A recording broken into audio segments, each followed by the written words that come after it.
बुलेटिनच्या सुरुवातीला एक महत्त्वाची आणि मोठी बातमी आहे। मालेगाव बॉम्बस्फोट 2008 प्रकरणी राष्ट्रीय तपास संस्थेने भाजपच्या भोपाळच्या माजी खासदार साध्वी प्रज्ञा सिंह ठाकूर यांच्यासह 7 जणांना मृत्यूदंडाच्या शिक्षेची मागणी केलेली आहे।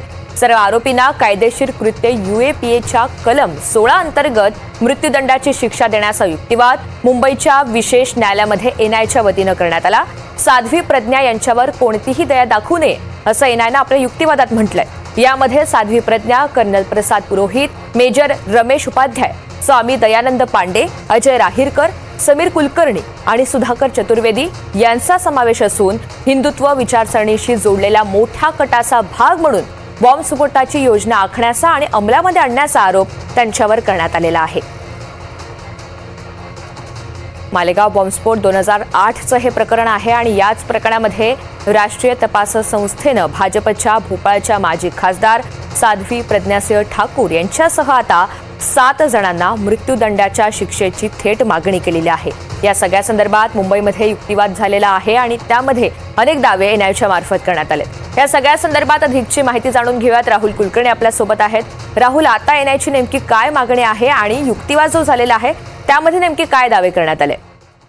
हा खरं तर NIAच्या भूमिकेमधला एक मोठा बदल मानायला हवा ऋतुजा, कारण ह्यापूर्वी NIAनीच ह्या सगळ्या प्रकरणामध्ये ही मंडळी दोषी नाही असं म्हटलं होतं आणि NIAच्या बाजूने जेव्हा मकोका सारखा गुन्हा त्यांच्यावरती दाखल करण्यात आला होता तो सुद्धा गुन्हा पूर्वीच्या ह्या खटल्यामध्ये निकाली निघाला होता आणि हे सगळे निर्दोष आहेत असं एकूण सगळं वातावरण तयार झालं होतं। परंतु आता साध्वी प्रज्ञा सिंह ठाकूरसह 7 जणांना मृत्यूदंडाची शिक्षा द्यावी अशी मागणी NIAने केली आहे आणि ते करत असताना 6000 पानाचं त्यांचं जे आर्ग्युमेंट आहे त्यात जवळपास 1500 पानं ही फक्त ह्या 6-7 जणांचा जो ह्या सगळ्या कटातला सहभाग आहे ती सांगणारी आहेत आणि त्यामुळे NIAच्या ह्या भूमिकेनंतर आता ह्याच्यामध्ये कोण असे 8 आरोपी आहेत बघा की ज्यांना मृत्यूदंडाची शिक्षा द्या असं NIAचं मत आहे। साध्वी प्रज्ञा सिंह ठाकूर ज्या माजी खासदार आहेत भोपाळच्या, लेफ्टनंट कर्नल प्रसाद पुरोहित, सुधाकर चतुर्वेदी, समीर कुलकर्णी, अजय राहीरकर, निवृत्त मेजर रमेश उपाध्याय आणि सुधाकर त्रिवेदी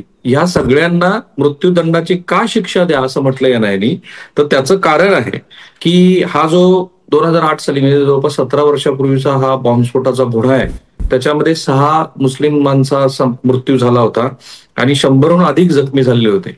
आणि एक शब्द ऋतुजा फार महत्वाचा आहे की ज्याच्यावरून ह्या देशामध्ये खूप मोठं राजकारण झालं।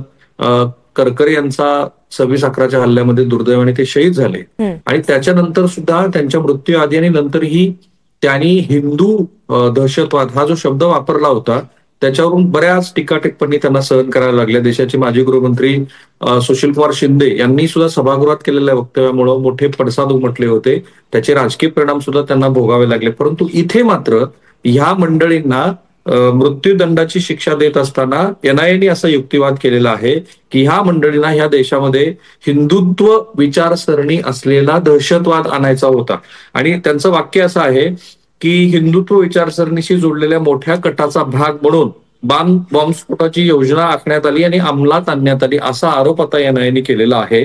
आणि म्हणून या सगळ्या संदर्भामध्ये आता जेव्हा 8 मे रोजी निर्णय येण्याची शक्यता आहे तर तेव्हा काय होतं ते बघावं लागेल। पण प्रज्ञा ठाकूर असतील, कर्नल पुरोहित असतील किंवा मिलिटरी अधिकारी उपाध्याय असतील, ह्या सगळ्या संदर्भामध्ये NIAने अत्यंत कठोर अशी भूमिका न्यायालयामध्ये मांडलेली आहे। जर आपण आता बघितलं की यातले जवळपास 33 साक्षीदार उलटलेत, 323 साक्षीदार होते त्यापैकी 33 जण उलटलेत, 5 न्यायाधीशांनी आतापर्यंत सुनावणी केली, 25 वकील होते आणि 11 आरोपीपैकी 4 जणांना क्लीन चिट देण्यात आलेली आहे।